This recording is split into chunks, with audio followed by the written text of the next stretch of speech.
Uma das coisas que mais me deixam curiosos é a questão dos eventos, mas a gente nunca parou para pensar quem está por trás dos grandes eventos que acontecem aí na sua cidade, na nossa região. São milhares de pessoas trabalhando, mas quem que lidera essas pessoas? Como que essas pessoas são lideradas e como a gente pode contar toda essa história, né, desses grandes eventos que estão ocorrendo e que a gente participa, que a gente nunca para pensar. Então, por isso a gente chamou hoje um convidado, que é o Rodrigo Oliveira Vitor. Ele é CEO na Fito e ele está muito antenado nessa questão dos eventos, porque é uma agência de eventos especializada em eventos. Ele vai contar um pouco da experiência dele aqui no Insidercast. E seja muito bem-vindo ao Insidercast. Eu sou Fábio Oliveira e eu já queria fazer uma pergunta para o Rodrigo. A gente viu o manifesto da Fito, né, tem uma frase muito bacana: quanto vale uma memória?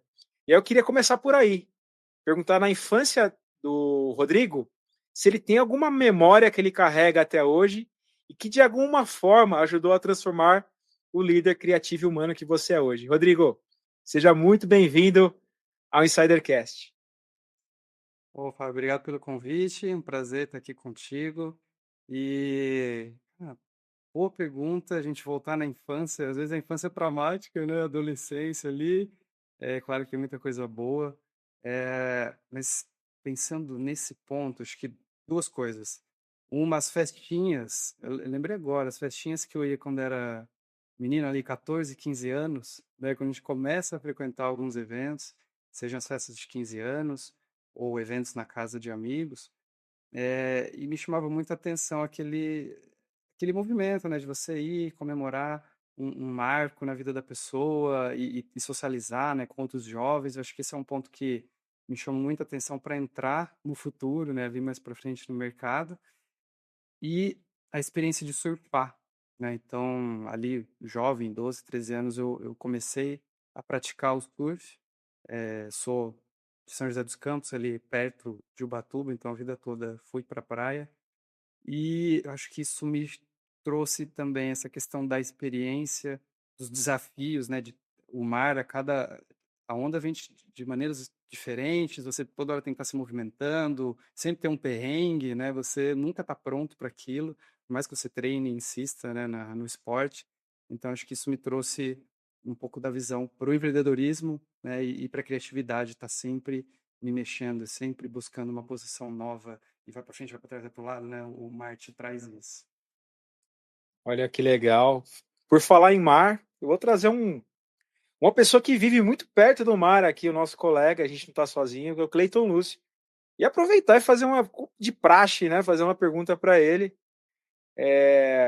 sobre Cleiton, falando em eventos, né, que é o tema hoje aqui do nosso bate-papo, liderança em eventos. Você já organizou algum evento? Eu queria saber como foi a experiência. Seja bem-vindo ao Insidercast, Cleiton. Obrigado, Fábio. Seja bem-vindo, Rodrigo. Cara, eu organizar não, porque eu sou uma pessoa assim que não sou muito bom, mas eu acho muito legal as pessoas que fazem isso pelo seguinte, né? Eu fico imaginando a pessoa que é, pensa em tudo, né? Porque os eventos que a gente vai normalmente no mundo corporativo são tão bem feitos e eu acredito que sempre tem uma pessoa ali por trás que pensa nos mínimos detalhes, né, Fábio? Mas eu, para organizar, meu Deus, acho que seria uma confusão. E assim, a gente tem até um ditado, né, que em evento a gente não tropeça nas montanhas, mas tropeça nas pedrinhas, né? Então, Sim. todo detalhe vale, né, Rodrigo? Todo detalhe. Acho que um dos fatores de sucesso, né, na minha carreira como empresário nesse mercado é a obsessão pelo detalhe. Tem que ser chato. Tudo conta, nada pode aparecer para o cliente. A exigência ali nos times, né, de tanto de atendimento quanto de operação, que é quem está na ponta, né, a gente tem que prezar muito pela qualidade e não poder errar. Realmente não pode aparecer nada para o cliente, tem que ser impecável. Poxa, perfeito, perfeito. Então, eu acho que essa obsessão pelos detalhes, acho que todas as profissões têm, né? Eu não conseguiria fazer isso que você faz, Rodrigo, porque eu sou uma pessoa assim, como eu disse, que não sou tão organizada, então acabaria escapando algumas coisas, mas, por exemplo, aqui no Insidercast também a gente é muito chato com os detalhes. Até nos bastidores a gente estava aqui conversando, né? Rodrigo, ajusta isso, tenta assim, não sei o quê, para chegar no estado da arte. É, Continuando, a gente percebeu aqui quando a gente fez a nossa pesquisa sobre você, Rodrigo, que você tem uma trajetória de mais de 15 anos no mercado de eventos, né? E a gente acabou também percebendo que você teve algumas viradas muito ousadas, né? E eu queria saber em qual momento dessas viradas, né, que você disse que você percebeu que realmente você tinha que mergulhar de cabeça nesse mundo dos eventos, aquele momento que é o ponto de virada, né, o agora ou nunca. Quando foi isso que aconteceu? Cara, ponto de vista, vou falar do mais crítico, vai, porque Perfeito. na carreira a gente com certeza tem vários momentos, né, de virada de chave, mas o mais importante foi pandemia. Eu já tinha a Fito há 3 anos, eu vinha de outra empresa, fundei outro negócio, também no mercado de eventos, fiz uma virada para empreender sozinho, essa foi uma virada importante, mas em 2020 a pandemia, sem dúvidas, foi a mais expressiva. Eu tinha uma agência que ainda atendia algumas contas do mercado digital, então fazia de tudo um pouco, né? 360, você atende mídia social, atende inbound marketing, fazia de tudo um pouco e também eventos e ativações de marca. E eu estava bem numa fase de transição só para eventos, né? Voltar para o mercado que eu sempre fui bom, né? E estar mergulhado somente nessa frente. E eu fiz a virada e veio pandemia, né? A gente tinha alguns contratos em negociação, contas legais já dentro da casa, e todo mundo sabe que o mercado de eventos parou, né? E a minha virada foi muito rápida e foi o tudo ou nada, porque não tinha tanto caixa para sobreviver, né? Previsão de melhora era baixa. E eu me mexi muito rápido, né? Acho que em coisa de 30 dias eu já estava com landing page no ar, com vídeo feito, com campanha pronta e rodando anúncio no Google para evento digital, mesmo sem saber fazer muito bem. Então, usei muito aqui a ferramenta que a gente está gravando, né? Alguns eventos pelo StreamYard, depois bancadas técnicas enormes que a gente foi aprendendo a produzir esses eventos. E essa virada para atender os próximos 2 anos, ali, 20, 21, até 22, né? Que a gente teve alguns eventos híbridos acontecendo, foi o que me proporcionou um crescimento, né? A gente deixou de ser uma agência regional para ser uma agência nacional, porque a pandemia possibilitou isso também. Então, de um problema grave, né, uma dificuldade enorme que a gente passou como humanidade, a gente teve benefícios por estar podendo fazer uma call, estar podendo atender os clientes à distância, e isso possibilitou um avanço grande no nosso negócio. E falando, Rodrigo, em modelo de negócio, né, a gente viu que a Fito não é só uma agência de eventos, né, ela é uma criadora de experiências de marca, que causa essa, que a gente fala memorável, né, que é conceitos memoráveis, né, experiências memoráveis. Como que você trabalha isso no conceito da cultura da empresa no dia a dia? O que sustenta o propósito em movimento dentro da equipe, né, que vocês falam, e como não se tornar commodity num mercado de tantos iguais, né? Porque hoje os produtos estão, a concorrência é gigantesca, mas muito comoditizada, né? Todo mundo faz eventos, muitas agências de eventos, mas poucas agências explorando o conceito estratégico, né, de experiência do cliente, do consumidor. E no pós-pandemia isso ganhou ainda mais força ainda. As pessoas querem ter experiências mais do que nunca. E como que você nutre isso dentro da equipe, Rodrigo? Boa pergunta, temos algumas camadas aí dentro dela, né? O ponto de comoditização, ele é um ponto bem delicado no mercado, próximo de publicidade, próximo das agências de marketing digital, que o mercado precificou a gente, né? Por mais que eu me esforce para ter um produto diferente, um atendimento diferente, soluções diferenciadas, o mercado precificou. Então, os FIIs, as margens, elas são todas relativamente padronizadas, né? E como que a gente foge disso? Entendendo cada vez mais o cliente e sendo cada vez mais estratégico. Eu preciso mergulhar na marca, eu preciso olhar para os valores dessa marca, para o que eles estão fazendo lá dentro e como eu consigo trazer isso para um evento, para uma ativação de marca, né? Então, a gente realmente vir avançando mais no plano, mais no estratégico, mais na publicidade, na comunicação, para eu conseguir descer marca, né? Eu conseguir descer os valores e os atributos dessa empresa para os nossos projetos. Então, acho que negócio, né, bem resumido, é esse desafio que as agências estão passando e vão continuar passando, né, para não serem só mais um fornecedor, porque tem muito no mercado, né? As concorrências são brutais e a gente tem que se esforçar muito para ser criativo, ao mesmo tempo executável, né? Eu tenho que ter ideias que caibam no orçamento do cliente e que sejam diferentes dos concorrentes.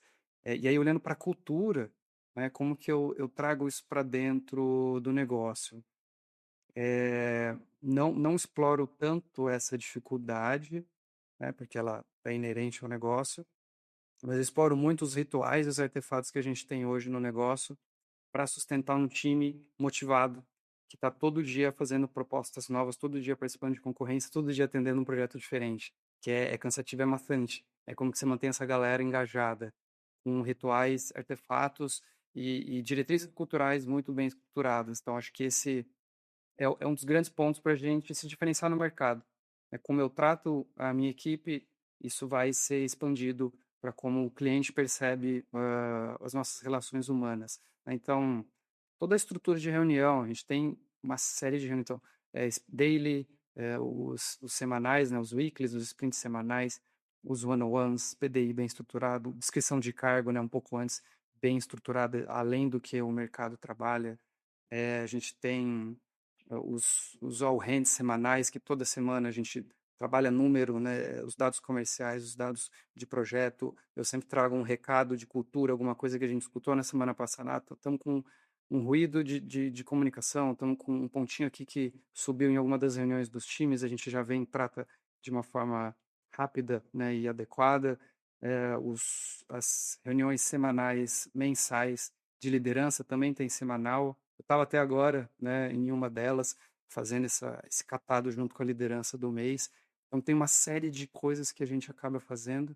E a forma que a gente trabalha essas reuniões, que também torna o trabalho um pouco mais bacana dentro da agência, é olhar para o ser humano e para as relações humanas e para as emoções. Então, a gente tem check-in, check-out, né? Então, tem hoje métodos, né, e teorias modernas de gestão empresarial que fala para a gente tratar um pouco sobre vulnerabilidade, sobre segurança psicológica, sobre espaço de escuta, e tudo isso a gente veio colocando na empresa para tornar, né, o dia a dia mais agradável, menos maçante.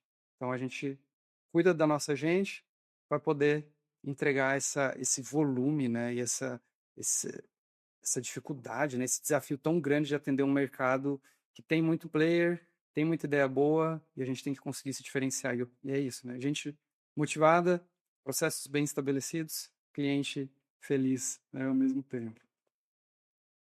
Rodrigo, falando sobre gente motivada, né? Eu acho que durante as suas falas até aqui, deu para perceber que você, pelo menos, ou está, ou pelo menos estava muito envolvido em todos os processos da empresa. E aí eu queria falar sobre delegar, né? Em uma das suas postagens no LinkedIn, você falou que um dos papéis do CEO é se afastar e observar tudo funcionando. E a gente que é empreendedor sabe que como é complicado e desafiador delegar uma função que você já faz tão bem para um liderado e simplesmente observar. E eu queria te perguntar, como é que você chegou nesse nível de confiança de simplesmente delegar as funções para as pessoas e o que, que você aprendeu ao delegar as funções para esse time, para o seu time e fazendo isso você deixou eles brilharem? Como é que foi isso para você? O negócio nada linear, né? São, 15 anos, né, nessa luta da gente conseguir melhorar o nosso modelo de gestão, como ser um melhor líder, né, como cuidar de uma empresa. Mas acho que os últimos 5 foram mais intensos, justamente por esse teste, né, de expansão. A gente sair de uma empresa de 5, 10 pessoas para uma de 50, espero ter uma de 100, 200 pessoas, né, nos próximos anos. A gente tem que se moldar a cada fase. A gente tem que mudar muito a forma de gerir negócio. Então, num tamanho até 20 pessoas, eu vou estar enfiado em todos os processos, em praticamente todas as reuniões, eu vou estar treinando pessoas para serem líderes, né? Talvez eu não tenha um líder formado, ou esse o melhor analista que você vai talvez subir para uma liderança, vai trazer uma liderança externa júnior, você ainda não tem tanta grana, né, para montar um time que saiba liderar, que saiba tocar, né, o dia a dia. Então é um processo de ensinamento, né? Então a gente está tentando ensinar algumas pessoas a liderarem e liderarem da forma que a gente acredita que seja a melhor maneira. E a gente vai vencendo essas etapas, né? Porque não dá para fazer tudo. E a gente tem que criar líderes, e aí a gente se torna líder de líderes, que é um desafio totalmente diferente. A gente tem que tratar com outro nível de profissional, e os inputs são diferentes, né, as cobranças são diferentes. Então a gente aprendeu a segunda etapa a ser líder de líderes, e depois, um próximo passo, ser líder de diretores, depois ser líder de C-levels, né, depois ser um conselheiro. Então acho que vem mudando muito a forma de gerir, e a gente tem que estudar muito. É o processo que eu passei e venho passando todo dia, né? Muita literatura, muita mentoria externa, muito curso, né? E até esse post que eu fiz é aqueles posts, tá, gente? Estou numa posição legal hoje que eu consigo olhar o meu negócio de longe, mas, né, aqueles tapas na cara que a gente recebe de vez em quando. Eu estou no grupo lá do Flávio Augusto, né, o Clax, e a gente teve um encontro presencial há, acho que 20 dias, e um bilionário, né? Um cara bilionário, a palestra dele parte, pô, galera, vocês têm que estar no estratégico, no tático e no operacional. Esquece esse negócio de estar longe da operação, né? Então, tem que ter muito cuidado quando a gente fala em sair da operação, porque o que é, o que é a operação de fato? Né? Onde eu tenho que me envolver? Se é numa negociação, uma grande conta, talvez você tenha que se envolver, né? Tenha que participar das reuniões, tem que ir lá visitar esse cliente, porque ele é muito importante e isso é operacional. No exemplo do Flávio Augusto, dar aula, né, dar uma palestra, é totalmente operacional para ele. Ele não precisaria estar fazendo isso, mas é super importante para o negócio ele estar lá naquele momento. Então, a gente conseguir dosar, né, o nosso tempo no estratégico, tático e operacional, conseguir delegar, que acho que é o principal, né, é delegar para essas lideranças e ter uma forma de auditar. Muito se fala em delegar, né?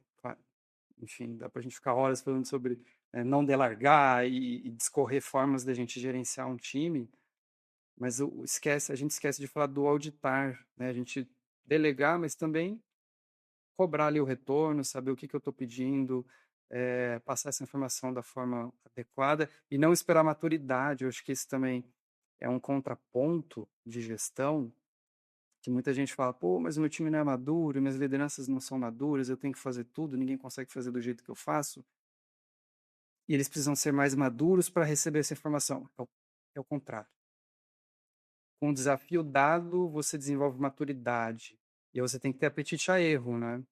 Então a galera vai errar, né? Pô, não tem jeito, vai fazer cagada, não vai ser do jeito que você queria, mas você vai lá e instrui de novo, você instrui de novo. Então tem que ter muita paciência para que o método e a forma que você, o jeito que você racionaliza aquilo, seja colocado na cabeça dos outros líderes e eles desçam isso para a empresa, que é a questão de ter tanto ponto de contato em reuniões, né? Praticamente hoje a minha agenda, 40% da agenda é com essas lideranças, e as conversas nem sempre são sobre tarefas, é sobre a forma que ela está liderando, a dificuldade de um alinhamento com um colaborador, se ela está aplicando um método certo de um feedback, ou de algum ponto ali que ela está em dúvida. Então, é praticamente tudo alinhamento cultural, comportamentos e valores para a empresa poder funcionar. Porque tarefa, dependendo do nível da pessoa, ela vai conseguir executar, né? A gente não tem que entrar tanto nesse ponto. Então, tentei falar de diferentes coisas aqui, né? Mas acho que tá por aí a resposta.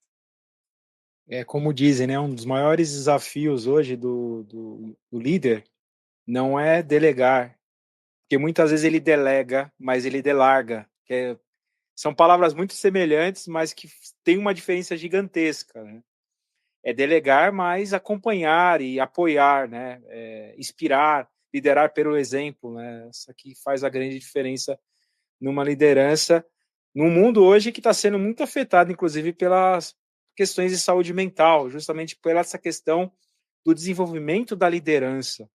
E é justamente esse tema que eu queria entrar com você, Rodrigo, que a gente vê que o trabalho numa agência de experiência de marca, de eventos, ela envolve grandes entregas, detalhes. A gente estava até falando aqui nos bastidores, né? O quanto de detalhe que a gente tem que cuidar para que o evento exceda as expectativas do cliente, né? Não é atingir, é exceder a expectativa do cliente. E vocês trabalham com marcas renomadas, vocês fazem viagens internacionais de eventos. Isso exige uma energia emocional muito grande. Nesse mercado de altíssima pressão, como de eventos, como vocês cuidam da saúde mental e da saúde emocional do time de vocês?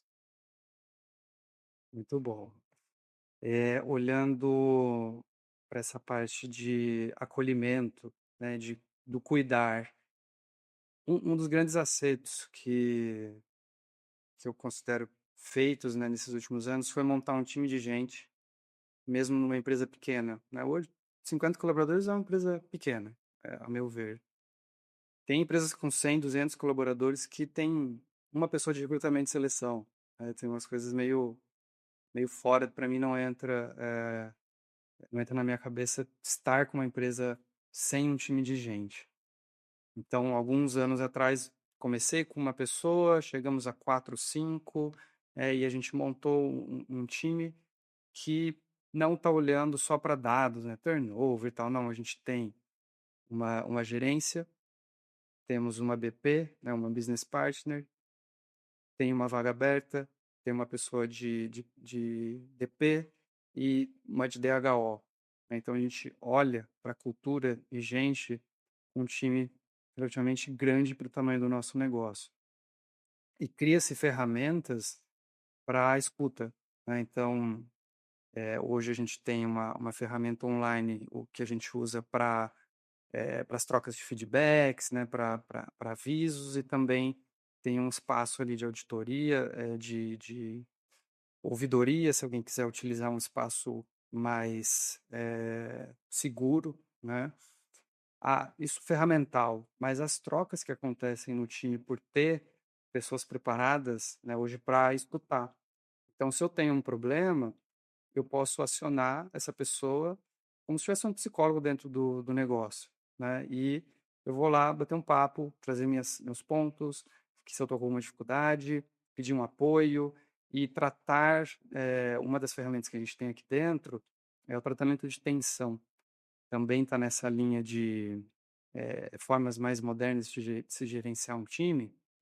A gente tem aprendido isso todo dia, né? É um negócio super desafiador, que a atenção é trazer um pedido, uma observação, um problema, né? Então, não é atenção por estar tenso, é algo que está tensionado. E tem forma de trazer isso em uma reunião, ou numa reunião individual, ou uma reunião em grupo, que é a gente aprender a expor os nossos pedidos. O que eu estou sentindo e quais são os fatos, né? Quais são as evidências e o que eu gostaria que acontecesse. Né? E a gente abre isso para a turma discorrer, e a gente tem um espaço que o líder, né, nem sempre tem a resposta adequada, não é a figura máxima. O feedback ele pode ser questionado. Então, são várias ferramentinhas dentro do negócio para que a saúde mental seja um pouco mais seja trabalhada da melhor maneira. Né? Então, temos esse time para isso, as lideranças que a gente capacita para poder fazer esse trabalho, e, de certa maneira, ter um ambiente com menos pressão. Pressão no trabalho e não tanto nas emoções ali no ser. A gente acaba conseguindo equilibrar. Nem sempre é possível, né? Porque às vezes aparece um briefing de última hora, a gente tem que virar uma noite ou outra, isso acontece, não é o que eu gostaria, mas o mercado muitas vezes exige, mas isso é sempre trabalhado com o time, né? Pedido a aprovação, a gente tenta cuidar ao máximo para que isso não vire um problema, né? As pessoas terem realmente um espaço para se comunicarem e falarem com franqueza. Acho que por aí a gente consegue cuidar um pouquinho mais das pessoas. Rodrigo, você falou uma coisa, né, da pressão no trabalho. Eu acredito que devem existir muitas demandas, né, no seu trabalho e às vezes, como você disse, às vezes aparece um brief de última hora e você precisa resolver aquilo. E eu queria entrar num tema sensível em relação a isso, que é a inteligência artificial, né? Tanto para publicidade quanto para o brand experience. A gente percebe que a inteligência artificial, principalmente quando começou a ser popularizada, ela encurtou muitos caminhos e até resolveu muitas etapas do processo de criação. Mas eu queria saber de você se você realmente percebe que vai chegar um momento onde existirá um equilíbrio entre a criatividade humana e essa tecnologia nos próximos anos. Você consegue ver isso? Porque eu falo isso porque quando teve o boom da inteligência artificial, muitas coisas a gente via que era totalmente feito com IA, e a gente via assim e falava, meu, isso não pode ser o futuro. E hoje a gente já começa a ver algumas mudanças, né, Rodrigo? Então eu queria que você falasse um pouco sobre esse tema. Olha, difícil cravar a resposta. Eu acredito que nos próximos 5 anos, vai ser um desequilíbrio. Eu acho que a gente ainda vai ter que entender como usar isso de uma forma equilibrada. Então, até a briga desses dias lá do estúdio, né, do estúdio Ghibli, questão de direitos autorais, é a forma que a gente imputa a imagem, e gera um briefing, ou gera um evento, um stand, uma ativação, vai ficar tudo muito confuso. Já está um pouco, né? Então, não sei se a gente consegue regularizar algo nessa forma. É um mercado criativo, conseguir botar alguma regulamentação, né, para equilibrar. Acho que não, vai ser um negócio meio bem bagunçado, na verdade. E olhando para a IA, as agências, né, os estudos criativos, todo mundo que está envolvido com isso, quem não usar, quem não estiver usando e quem não começar a usar hoje, em 6 meses talvez o negócio acabe. É tão abrupta a mudança que vai fazer a diferença de uma agência para outra, ou de uma agência de publicidade, uma agência de marketing, uma agência de eventos. Quem não integrou IA no dia a dia vai perder velocidade, porque vai ficar tudo mais rápido. Exemplo, né, a gente teve ontem um All Hands aqui, e toda semana a gente fala de IA. Quem tem uma solução nova ou um uso novo tem que trazer para a empresa para a gente poder ventilar essas ideias. E aí um planner nosso, né, que faz toda a parte criativa, me mostrou aquela atualização do GPT, né, que teve agora também recente. A gente pegou uma foto de uma visita técnica que nós fizemos para um evento nosso, e a gente estava montando uma ativação para a Red Bull, e ele pediu, cara, me põe. Ele já estava correndo o briefing lá dentro, né, então todas as trocas com a IA já tinha muita informação sobre esse projeto. E ele botou a foto ali e falou: Ó, eu quero colocar uma ativação XPTO, que era com breakdance, com pista de skate, com coisa de rua, era uma foto. Ele entendeu a profundidade, colocou a pista de skate, colocou um grafite, colocou o carro da Red Bull. Esse é um negócio impressionante. Demoraria quanto tempo para uma arquiteta modelar isso? 2 dias. Então, assim, eu não sei o que vai acontecer daqui uma semana. E a gente tem que estar toda hora olhando para isso, porque eu vou ganhar escala, né? Eu vou ganhar potencial de criatividade, eu vou ganhar rentabilidade no negócio e precisamos usar, né, essa integração do humano com a máquina.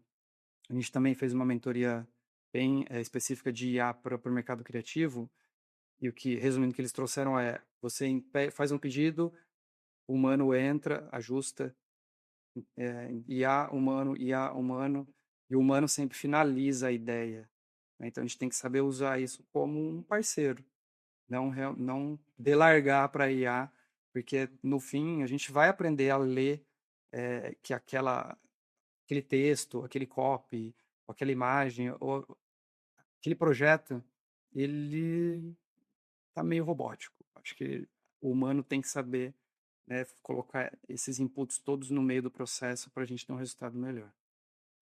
Nossa, isso é Olha, tão. Vai lá. rapidinho, eu acho que, graças a Deus, ainda é um pouco robótico, né? Porque eu fico imaginando como é que isso daqui vai ser daqui a 2 anos. Então, eu queria levantar uma questão aqui polêmica. Imagina nas próximas eleições. Porque hoje você pode criar um vídeo praticamente real. Eu acho que as pessoas, até com um pouco mais de idade, não sendo um etarista, Mas é porque as pessoas que têm mais idade, elas não têm tanto contato com as tecnologias novas quanto as pessoas com menos idade. Eu já tenho 37 anos e às vezes eu fico olhando assim algumas coisas e eu fico em dúvida. Eu fico imaginando uma pessoa com 65. E aí você faz um vídeo de um político que ela gosta ou de um político que ela detesta, usando inteligência. Não, vai ser muito complicado. Vai ser muito complicado. Pode falar, Fábio. Poxa, abre várias discussões, né? Essa é uma das grandes preocupações, né? A questão da segurança das informações, de dados, o deepfake, né? Como o Cleiton falou.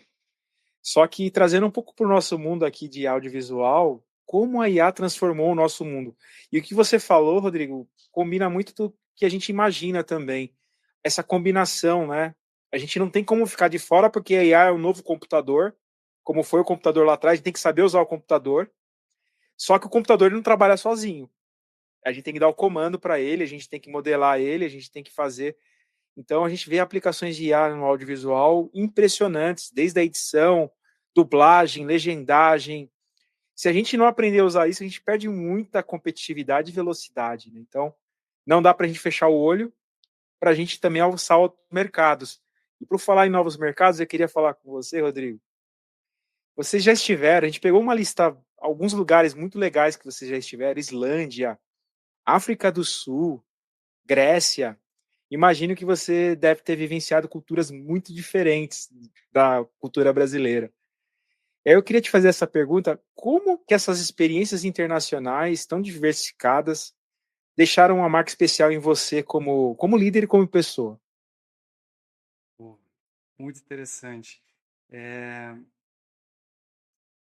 o bom e o ruim, né? É bom que no processo todo desses eventos eu não participei tanto, né? Então a parte boa de ter um time bem capacitado é ruim porque eu não tive o contato no pré com esses fornecedores, né? Com toda essa cultura da negociação, de como fazer um negócio lá fora, né? E como operar um evento nesse sentido. Claro que eu fui pegando insumos ali com o time para entender peculiaridades. Eu acabei viajando também acompanhando esses últimos projetos.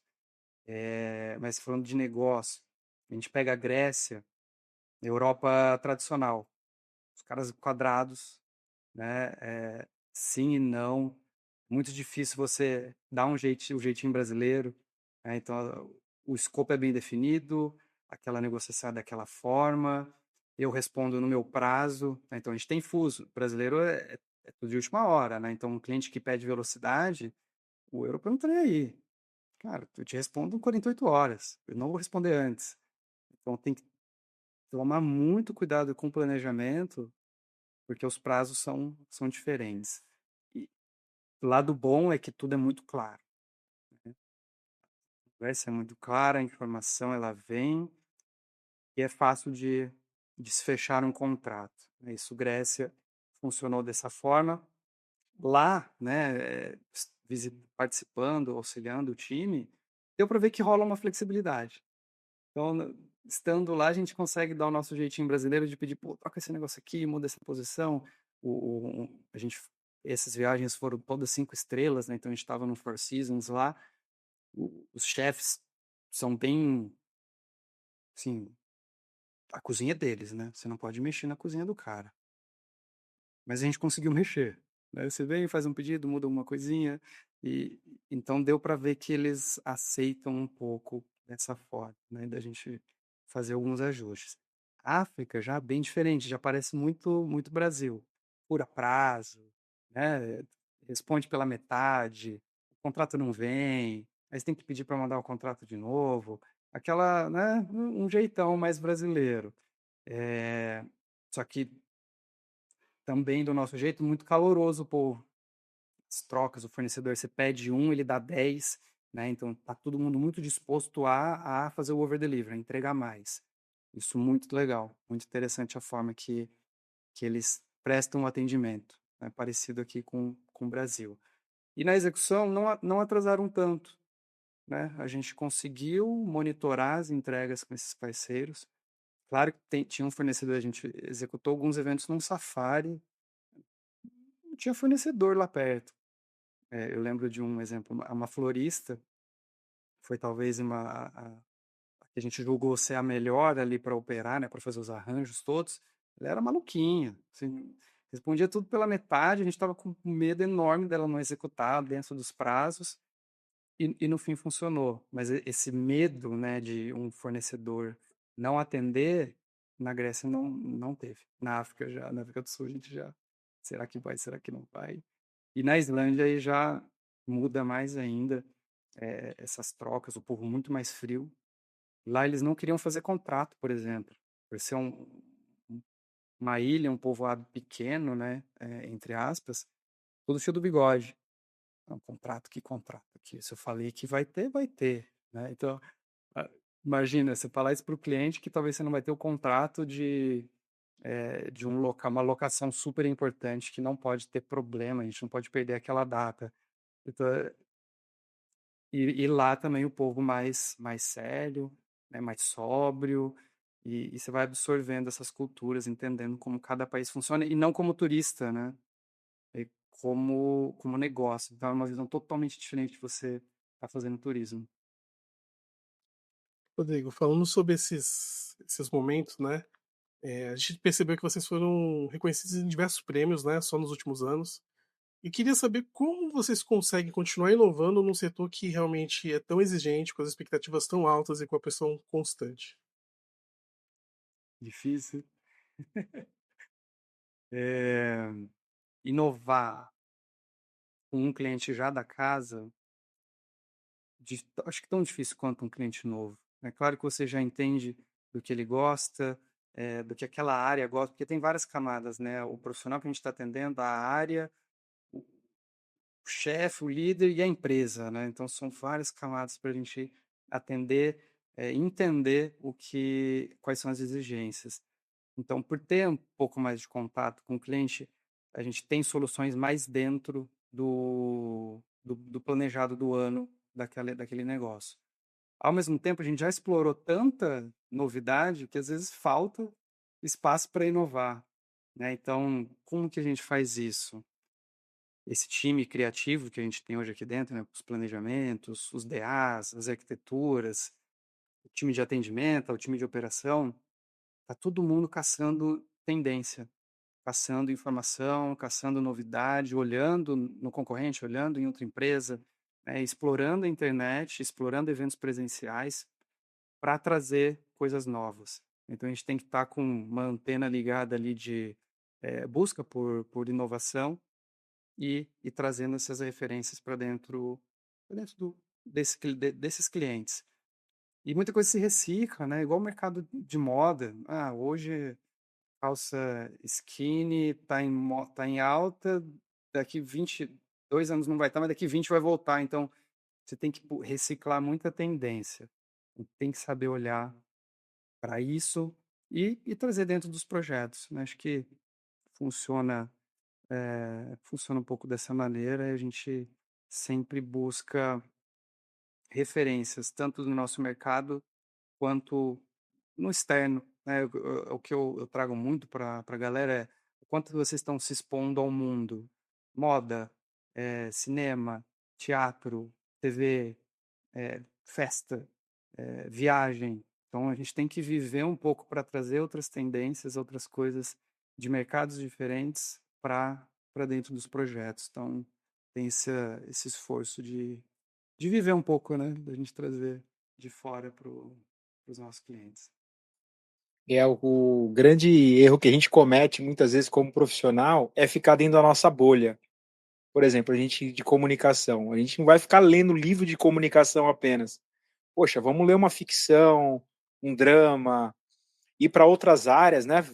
Entender sobre engenharia, arquitetura, porque é isso que cria repertório, né? A criatividade nada mais é do que você conectar diferentes repertórios e criar uma coisa nova.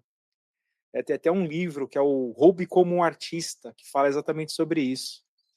Que você tem que coletar referências, né? Não é roubar e plagiar o criador, mas conectar coisas novas, né? O Steve Jobs também falava muito, né? Conectar os pontos e parará. E é isso, acho que a gente tem que incentivar isso e a gente tem que sair da nossa zona de conforto, porque a gente tende a ficar com as mesmas pessoas no nosso dia a dia, as mesmas pessoas que estão na nossa área, as mesmas pessoas que pensam igual a gente, as mesmas pessoas que vivem as mesmas coisas, e a gente acaba perdendo esse repertório que é tão importante.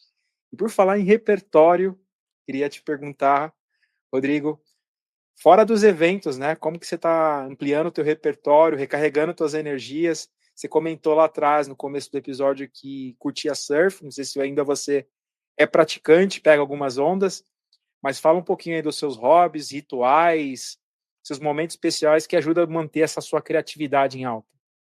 Boa. Até antes de responder, usando esse conectar pontos, né? Então, lá nesse último encontro que eu comentei, o Adib deu um painel, fez uma palestra lá para nós, e também mais um bilionário, né? Um dos maiores nomes do país, falando sobre conectar ideias para gerar soluções ali para a CIMED, né? Então, e ele fala da agenda dele é toda visitar cliente, ele vai visitar farmacêutico, ele vai olhar a ponta, né? Olhar o cliente para entender como ele consegue inovar nisso. E um exemplo simples que ele deu foi com o filhinho dele, em alguma farmácia, o filho dele comentou: Papai, por que que a gente não faz esse produto? E uma corporação gigantesca, nunca tinha pensado nisso. Ele guardou a ideia e falou: Filho, talvez seja boa. E acho que 2 anos e meio depois implementou. Então, o cara botou para dentro do negócio uma ideia que ele poderia falar: Filho, puta, nada a ver esse moleque, né? É uma bobagem, né? Então, o cara tá todo momento ligado, né, em inovação, ligado em onde ele pode melhorar o negócio dele. Acho que isso inspira muito, né? Eu tento trazer isso para dentro do negócio, para a galera também estar motivada a sempre buscar algo novo. E eu olhando para minha energia, assim, como que eu estou recarregando o corpo, minha alma, né, e tudo mais, com certeza o esporte. Hoje menos, estou com um filhinho de quase 2 anos, então para a rotina não volta ao normal, né, mas a gente se enquadrar, né, nessa rotina com o filho, o esporte acaba ficando um pouquinho de lado, então eu faço meus treinos ali 2, 3 vezes por semana. A gente tenta ir para a praia a cada 2, 3 meses, então para poder surfar, para a família também poder botar o pé na areia, então esse é um momento importante. As viagens, né, a gente acaba viajando, encaixa ali, tira uma sexta, uma segunda, né, a vida do empreendedor, ao invés de você tirar uma semana inteira, pega ali alguns dias e vai viajar, vai encontrar família, né, acho que isso tem me energizado bastante, por estar com um filhinho pequeno, os avós, né, acabam se aproximando mais ainda da família, então a gente acaba tendo esses momentos junto com eles. E essa busca agora por conhecimento externo, acho que é algo que tem me trazido também um conforto ao mesmo tempo, uma ambição, renovar a ambição. Então, tô em 2 grupos hoje e com pessoas que são muito maiores do que eu, né, em empresa, em outras coisas ali que eu julgo importantes, e a gente senta para aprender, né? Isso tem me trazido uma visão nova de negócio e onde eu posso mudar minha vida pessoal, espiritual, empresarial e, e algo importante, né? Acho que nem que seja um grupo pequeno da cidade, né? Que tem vários grupos empresariais que acontecem esses encontros, até esses grandes grupos que estão super em alta hoje, né? As mentorias, faz uma diferença danada para renovação de ambição. Que dicas legais, Rodrigo. Infelizmente a gente está chegando no final do episódio, mas eu queria que você desse um conselho para as pessoas que estão assistindo, né? Queria que você desse um conselho, especialmente para as pessoas da área criativa ou que querem empreender, que estão começando no mercado. É, Você pode usar uma memória sua como inspiração para dar esse conselho, ou simplesmente dar alguma dica que seja fundamental, que você daria para o Rodrigo lá no começo de carreira. Boa. Para o empreendedor, então, que está no começo, né, e está aí quebrando pedra e tentando parar em pé, acho que o nosso maior inimigo é o nosso ego, somos nós mesmos. Então, uma dificuldade grande que eu tive e precisei vencer isso, quando a gente começa a ter um certo sucesso, pode acontecer da gente achar que é muito bom, e não escutar mais os outros, e não buscar conhecimento externo, e isso foi um problema para minha carreira. Ainda bem que eu consegui mudar esse modo, né, de pensar e de viver. Então, acho que um principal recado é não se apaixone pelo seu negócio, pela sua ideia, por você, né? Baixa um pouquinho a bola, orelha, né? Ouvido em pé, escuta o outro, vai buscar conhecimento externo, vai buscar auxílio de outras pessoas que com certeza têm mais experiência do que você. Então, isso é fundamental. Também empreendedor, sempre lembrar do caixa, né? Vamos lembrar de ter caixa, construir caixa, a empresa tem que dar lucro, a empresa não é ONG, né? Então tomem cuidado para não quebrar o negócio, sempre acompanhar fluxo de caixa. E para o profissional, né, isso para quem está em início de carreira e não está empreendendo, meu recado é se expor o máximo possível. Assim, pega trabalho, trabalha mais que todo mundo, aquele nível um pouco. Não é aquela dica boa de saúde mental, né? Mas assim, início de carreira, tem que ralar, não tem jeito. Trabalha 8, 10, 12, 15 horas por dia, porque você precisa tem um estudo, né? Sei lá, 20 mil, 30 mil, 40 mil horas para se tornar bom em algo. Então a gente tem que dar volume no nosso começo de carreira e ser um solucionador de problemas. Saber perguntar. Vira para o seu chefe, vira para o seu colega e fala: no que eu posso te ajudar? Deixa que eu resolvo. Mesmo que você não sabe resolver, deixa que eu resolvo. Dá para mim essa tarefa. Vou fazer. Vai para cima, que o trabalho devolve, né? Então, acho que esse é um grande conselho para quem está em início de carreira. É ralar, arregaçar a manga. Nada vem fácil, mas quem trabalha, né, quem se esforça, quem resolve o problema e não reclama, o resultado vem. Poxa, perfeito, Rodrigo. Como insight final, eu acho que eu vou ter que roubar muito da sua fala, né? Porque realmente, quando você foi falando as dicas, e principalmente talvez o Fábio, sim, eu sei também que ele deve ter se visto em várias situações. E, cara, quem tá começando uma carreira, quem tá começando um negócio, vai ter que ralar, não tem jeito. Não tem jeito. E assim, não importa a idade que você tenha, né? A gente começou em Insidercast, acho que eu tinha 35 anos, o Fábio tinha um pouquinho mais. Cara, a gente ralou bastante, a gente fazia gravações assim. A gente chegou um dia de fazer 6 gravações remotas no mesmo dia. Então, na sexta gravação, todo mundo já estava assim exausto, mas a gente estava fazendo. Por quê? Porque tem que ralar. Outra coisa que você disse sobre resolver, ser uma pessoa que resolve problemas. E vai de encontro muito com o ego das pessoas, né? Como você disse no começo da sua resposta, da sua mensagem. Quando a pessoa é muito egocêntrica, ela acha que ela é a pessoa maravilhosa, ela é a perfeita, ela é linda e maravilhosa, e ela meio que despreza os problemas que precisam ser resolvidos, e ela não cresce como um empreendedor quando ela faz isso. Porque são nos problemas, nas adversidades, nas dificuldades, nos desafios que o empreendedor ele aprende sobre o negócio dele e se desenvolve. Cara, sensacional a sua dica. Eu acho que só quem realmente viveu o que você deu de dica, quem realmente passou por tudo isso é que pode explicar com tanta facilidade e naturalidade que você falou, Rodrigo. Muito obrigado, viu? Então, é muito legal participar do Insidercast, né? Porque todo dia é um aprendizado e todo dia as pessoas que nós entrevistamos faz a gente se lembrar de coisas que a gente às vezes esquece. Falar sobre o ego também é muito importante para as pessoas, porque às vezes realmente a gente sobe no salto e se acha o melhor do mundo, e aí vem uma coisa muito simples que você fazia com excelência, mas que você deixou de fazer porque você se acha uma pessoa, desculpa a palavra, mais foda, e aquilo te derruba. E aí você tem que voltar com humildade, voltar a ter as orelhas, como você disse, abertas, ser realmente de novo um aprendiz, porque todo dia a gente pode aprender coisa nova. Obrigadão, Rodrigo. Boa, eu que agradeço. Rodrigo, muito obrigado pela tua presença aqui no Insidercast. Poxa, o grande legado que você deixou aqui para mim nessa conversa é que a gente pode ser o nosso maior amigo e também o nosso pior inimigo. Por quê?